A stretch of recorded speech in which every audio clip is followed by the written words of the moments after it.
talked a little bit about it last night, like the 30-game mark and your thought processes there. What are you looking for at that point, and how will things change at that point? Obviously there's a lot that's going to happen before that. So we got obviously this series, we got a tough series and then a tough series. So obviously there's a lot of things we're looking at. It's hard to pinpoint just one. There's a lot of areas that obviously we need to improve. And I think for me, it's like, are those going to be improved by people we have here right now? Do we need to kind of look, at our younger group? I don't know. I mean, that's kind of where my mind's at. I want us to play better, first of all. Like, I want to win baseball games, and whether that's with the guys that are here, most of the guys here, or if it's, if we can add from our younger group down below, I think right now I'm willing to look at all of that. Is it harder to stop a snowball going in the wrong direction this season? Yeah, this year it's harder for sure. Just because, we saw it in the beginning. I see it with other teams. I've seen it with other players. Some guys that get off to really good starts, they can kind of keep that snowball rolling in the right direction. And then you see some guys that get off to bad starts. It's, there's a little bit of a panic and doom. Like I'm not going to have time to make up for it. But that's where we're at. That's the season we're at right now. And we can't change it. We can't complain about it. We got to keep moving forward. And some of these guys just, need to find a way to be more consistent on our ball club.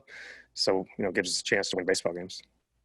What is, as far as them being consistent, that's it seems like a little bit more of a, a more difficult thing to acquire, obtain. I don't know what the right word I'm looking for is. For you guys as a staff, do you continue to tweak things as far as how you're approaching the coaching? How does it work with you guys? It depends. It depends on if we think guys are trending in the right direction, with certain things that they're doing, then maybe we let it kind of ride out. If some guys, we know we have to make an abrupt change, we've been doing that. And I think that's sometimes you're going to take a step backwards in some ways because of that. Obviously adjustments on the fly in a season like this is really hard.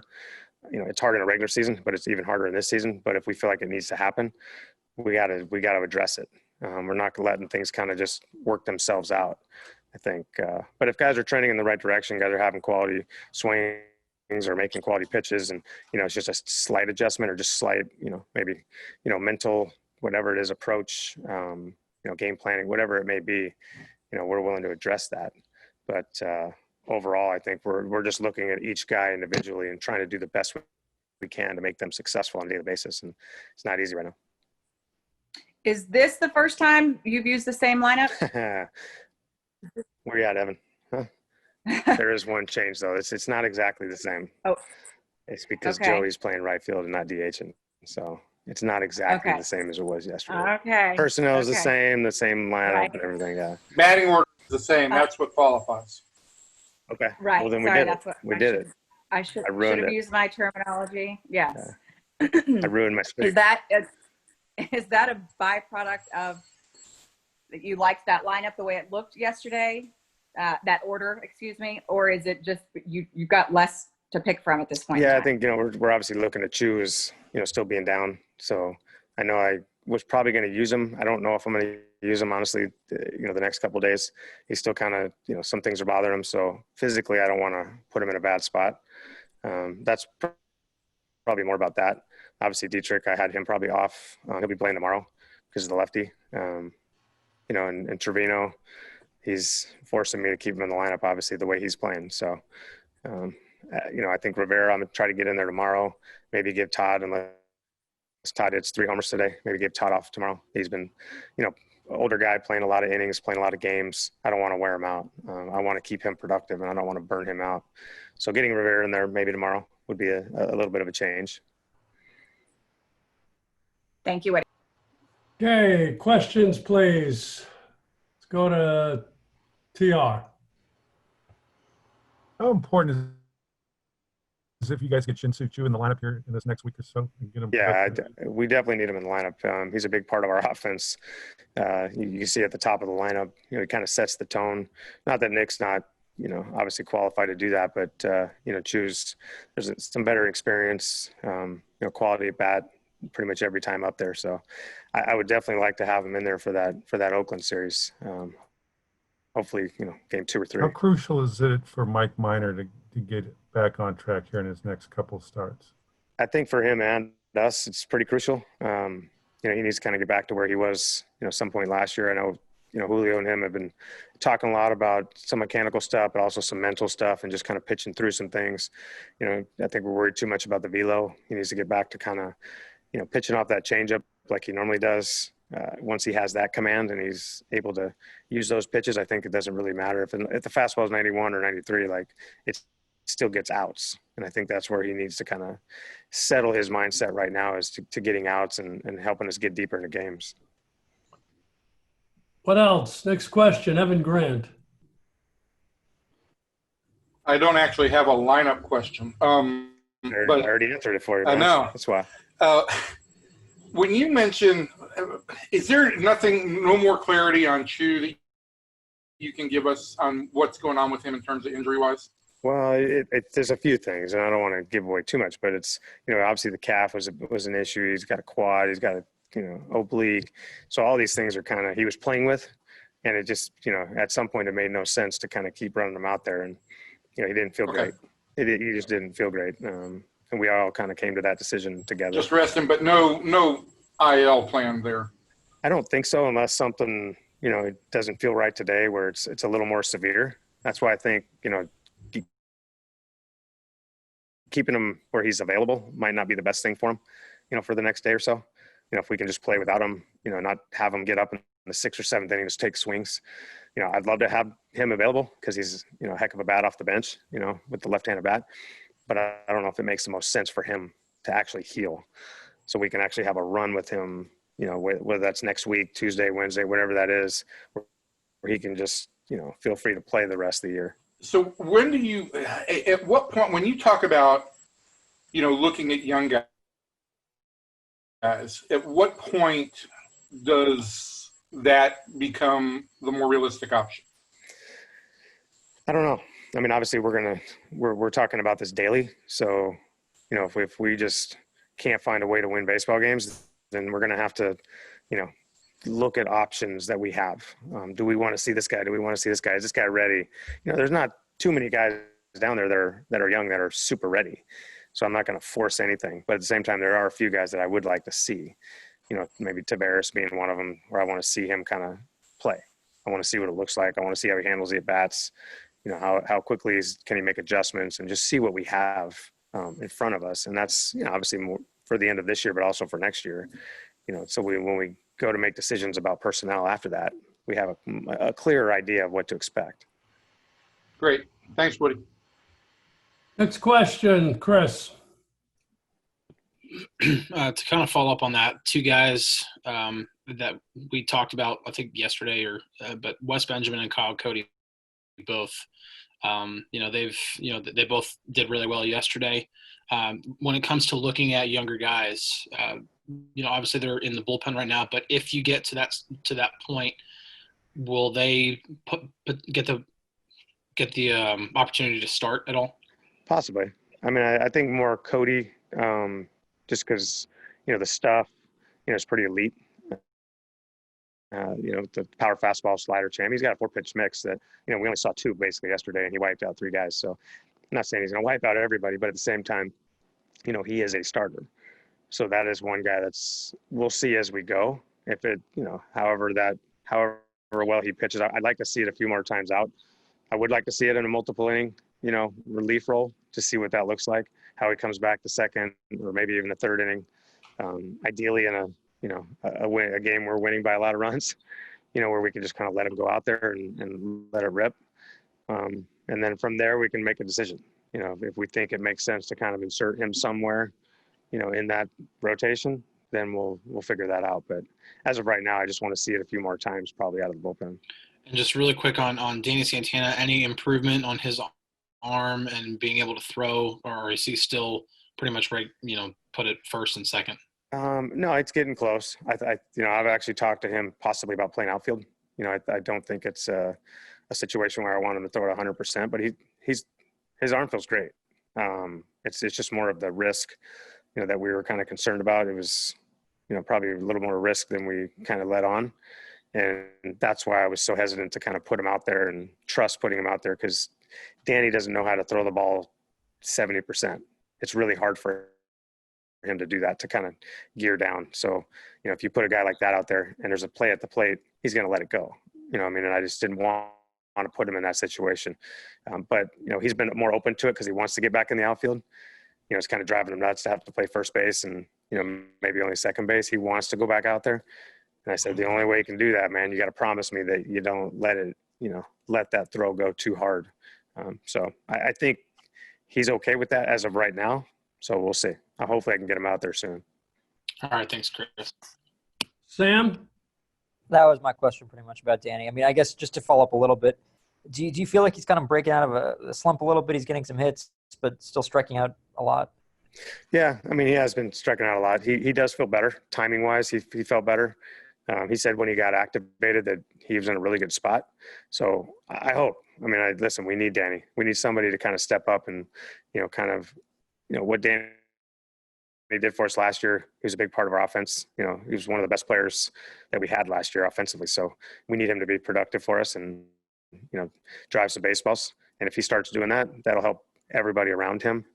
Kind of somebody's taken over the, early in the lineup, middle of the lineup kind of production. I know Joey's been doing a good job, but, we need more. And Danny would be huge for us in that regard.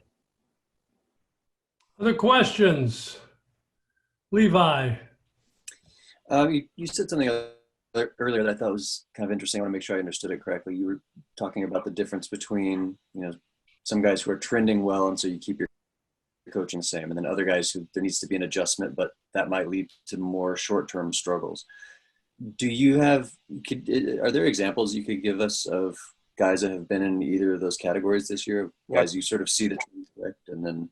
Yeah, I think, you look at Rugi and I guess Danny, you look at Danny and Rugi needed to make an adjustment. It wasn't trending in the right direction. There was no consistency in hitting the ball hard. Or Willie, for example, Willie was hitting the ball hard. He was trending in the right direction. He had no numbers to back it up. But if you look deeper and you look at, maybe his XWOB and certain other statistics, he was really good. His exit velo was good. He was hitting the ball hard. He was just more like, we needed to keep him in a place where just keep giving him at bats that the luck will have to change. Rugi had to make a change. Like he had to make a change. It wasn't trending in the right direction at all. So you got two different sides of it where, one guy I'm going to kind of let ride, and the other, obviously Willie got hurt, but the other guy we had to stop and say, no, we got to make the change. And I wasn't going to let that continue on. Obviously I let that go on a little bit last year and he figured it out towards the end, but 17 games into the season, I was like, no, enough. We got to get better. So those are just two guys. Everybody's kind of in a different scenario other than that. So as far as Elvis Anderson, I know obviously he's on the IL right now, but we talked about his struggles before. Which category would you? He was trending upward. I mean, if you look at early on, he wasn't great. He wasn't hitting the ball hard. He was hitting a lot of weak ground balls. And then I would say 3 or 4 games before he got hurt, or before he kind of put him on the IL, he was trending upward. He was hitting the ball at the big part of the field. He was getting the ball in the air. He was hitting the ball hard. He just wasn't getting a lot of hits. In Colorado, he hit 2 balls to the deepest part. At our park, he hit 2 balls to the deepest part. And I'm not saying he's going to hit home runs. I'm just saying he was hitting the ball with more authority to the big part of the field, which is when he's good. That's when he's driving balls into the gap like that. And he's able to get big hits for us, staying on sliders. His takes, everything was better, in my opinion. And then last thing for me, sort of switching that over to the pitching side, we've seen a lot of early inning struggles from the starters, guys not quite having the results that you've expected. Where would you sort of class your starting pitchers on that sliding scale? Yeah, obviously that was going to be our strength, and losing Kluber early on, a few guys have struggled, obviously with Mike and Jordan. We got to get them back on track. Obviously Cody last 2 outings wasn't as good, wasn't as sharp. So we got to get those guys, we got to get them on track. Otherwise, it's going to be a tough time trying to win games. Like I said, when you're down 3-0, 2-0, 4-0 after 2 or 3 innings, it takes you out of your whole offensive game. So we got to get those guys better. and there's been a lot of work and dedication to doing that, to solving these issues. But it's on those guys to kind of take ownership of it and go out and execute. Right on. Thank you. That's all. One or two more. Let's go to TR and then Evan. Yeah, just real quickly, is Montero available? Is he refueled?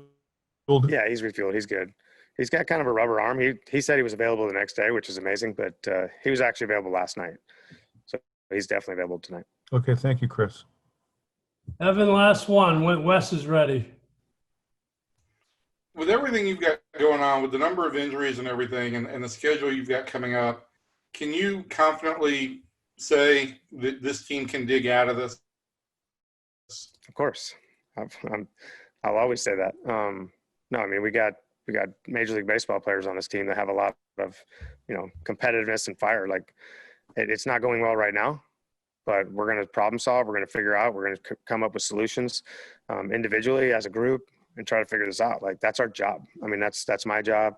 That's every player in that locker room's job, is to go out and win games for the Texas Rangers, and we're not going to quit no matter how bad it gets or how tough it is. Like, that's what we have to do, and that's what we're going to put our heads together and try to figure this out. Great. Thanks, Woody. Are you starting to see a level of frustration from your team? Yeah, rightfully so. I told them, kind of pulled the team together after and just said, nobody's going to feel sorry for us. We got to get ourselves out of this. We got to play better all around. I mean, a lot of things tonight. I felt like we swung the bats actually pretty good tonight. We were just really, really unlucky. We played 15 hard hit balls or something, got out, but 8 runs through 3 innings. It's really tough, to keep battling back every game, being behind early in the game like that. And I know it sounds like a broken record, but we got to figure it out. And that's kind of what I told, the guys in there after. I know they're trying to compete, but we got to start, coming up with some solutions to this, because we're not going to win too many games. It's not a good recipe for success. So what can you pinpoint what comes first, the chicken or the egg? Is it the offense getting off to the slow start, or the pitching putting him in a bad spot to start, and then it just starts the snowball from there? Or is it just a combination? Yeah, I mean, I think right now it's just, the 3 runs in the first inning, yesterday, 4 runs, whatever it was. And it's like every game, for different reasons too. I think tonight, I thought there was something going on with Jordan in the second or the first inning. They were taking some really healthy swings on, some pitches that, staying up the middle on breaking ball. I don't know if there's something there. We try to look into it, and, when teams have something on a guy, a lot of times you don't know it until it's 7 or 8 runs, kind of like it was. And it's kind of been similar to that the last couple outings for him. So we're going to obviously dig into that and see if there's something that we can find. Other than that, we got to pitch better. We got to give our offense a chance. We're not going to score in the first inning every time. We're not going to score in the first 2 innings every time. But we got to be able to get us in a point where we actually have a chance to do some things offensively. And we were, early on it was 3-1, and then before you know it, it's 8-1. We don't have much of a chance at that point. So do you think he might be I don't know. tipping? I mean, it's, we looked at it. I saw it during the game. I saw every pitch from the second or third inning. I called every pitch. So I don't know if they know that. I just, I do know that there's something there, but I don't know if the Mariners had it. I don't know if the other teams that, we faced, he faced had it. But I know if I was hitting, I would have known. One bright spot tonight, Taylor Hearn came out and gave you some solid work. What can he provide you? He could do a lot for us, because he could provide a little bit of length. He can go multiple innings like he did kind of today. He could be, he's worked on that slider. It looks better. I mean, he's coming out. He looks more comfortable on the mound. And that's something that, he's a big, strong kid that throws hard, left-handed. It's an uncomfortable bat. Should be for a lefty. And the shape of that slider is much better. I think he could get a lot of swing and miss from the lefties. So he could do a lot of things for us. I mean, if we need him to do that, where he has a kind of a bridge guy, 5th, 6th inning, or he can come in and wipe out a couple lefties, that's pretty valuable for us to have in the bullpen. Thanks. Other questions, please?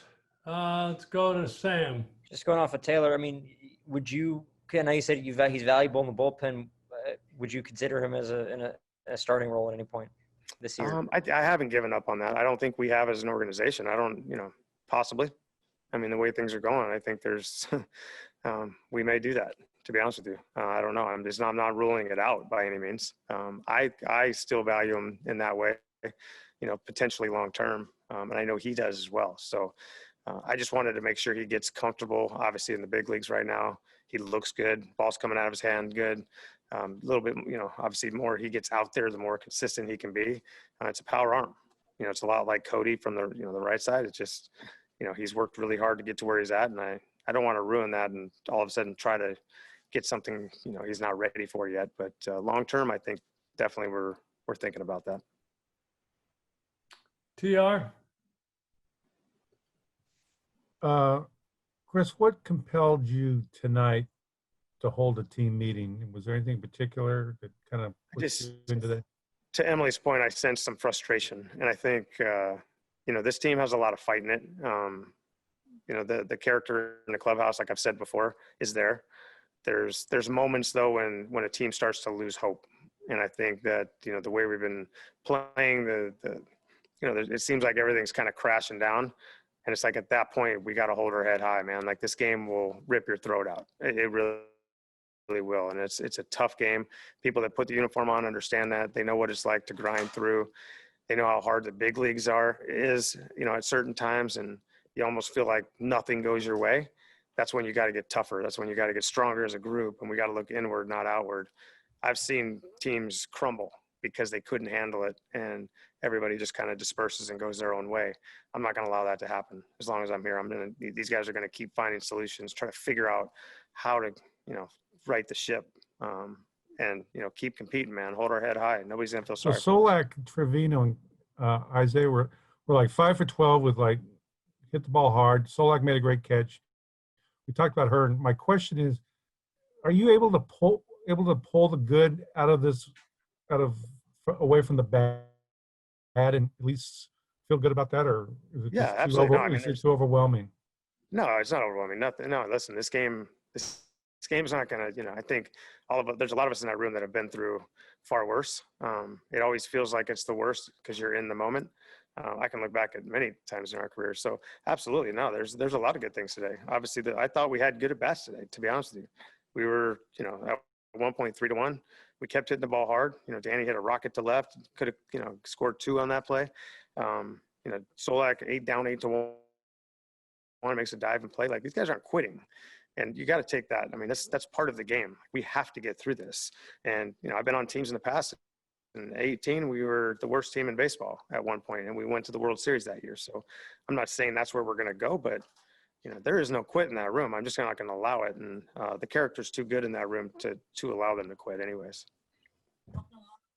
Couple more, Levi, then Chris. Chris, I think we haven't seen too much in 2020, but it was like a big deal last year and the year before is the opener. With you guys having as many first inning struggles as you've had, is that something that's crossed your mind, or is there a reason you can point to that's kind of fallen out of favor in baseball? No, I think so. I think it's definitely something we've talked about it. We're definitely going to look into it to see if it makes sense. Certain guys, I think it would be a decent matchup, especially with the right-handed start lineup. If Allard's pitching, it might take a little heat off from that first time around. It's something we're definitely going to look into as we go forward. But I think tonight we were just short. I think the other day we were a little bit short. So it was like, when you're kind of handcuffed a little bit, and I know we have a 28-man roster, but at the same time, when we have to go to our starter in the first inning or go to a reliever in the first inning and now go to reliever in the fourth inning, it puts a lot of strain on your bullpen. You're not allowed, you can't do those things that you would like to do. Right on. Thank you. Chris, and then Jeff, and then we'll bring Jose Trevino in. Go ahead, Chris. To kind of follow up on Taylor, I know he's expressed that he wants to start. His fastball slider looks like it's really working. He says his best pitch is his changeup. What do you see when he throws his changeup? And obviously, it would really benefit him a lot, to be able to have 3 pitches if he wants to get back into his starting role. I think he has to have the changeup, obviously, to start. They're going to stack righties against him. He's going to need that, obviously. He can still throw the slider and wipe out, back foot, but he needs that changeup, obviously. to get the righties out. So, yeah, I mean, it's if he has that 3-pitch mix and he continues to attack the strike zone like he has, like I said, the more comfortable he gets out there, the more he, depends on the shape of that slider.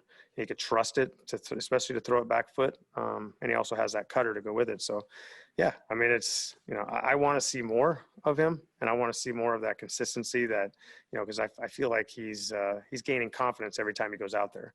And that's good to see. And so that transitions into a potential, 2-3 inning kind of role where we, run him one time through the lineup. Maybe that adds to, 1.5 times through the lineup, whatever that leads to, I'd be open to kind of trying it out. All right. Thanks, Woody. Okay, Jeff, last one. You talked about before the game, coaching certain guys, and like Odor, he had to make a change. It seems like Lyles needs to make a change. Can you skip him, with the Benjamin Allard thing, or do you think this pitch tipping thing can cure all? No, I don't think it's a cure all. I think he needs to pitch better, obviously. I think there are still too many misses, and, he doesn't establish his breaking ball. So the fact that if he is kind of throwing pitches that they know are coming, it's still the lack of execution that's getting him hit hard. So I think, I think he definitely was open to it. We talked to him about it during the game, and his last inning he went out and was able to get through the inning. And it looked like the swings were better, less, on time, which leads me to believe maybe they didn't see it. So I don't know. I mean, it's like I said, we got to put our heads together. He's got to be open to kind of hearing, and he has been open as far as dialogue with Julio and the staff. But we got to solve this thing because it's just there's not a lot of mishits, off of his pitches right now, and we need him to get through some games for us for sure. All right. Thanks, Chris.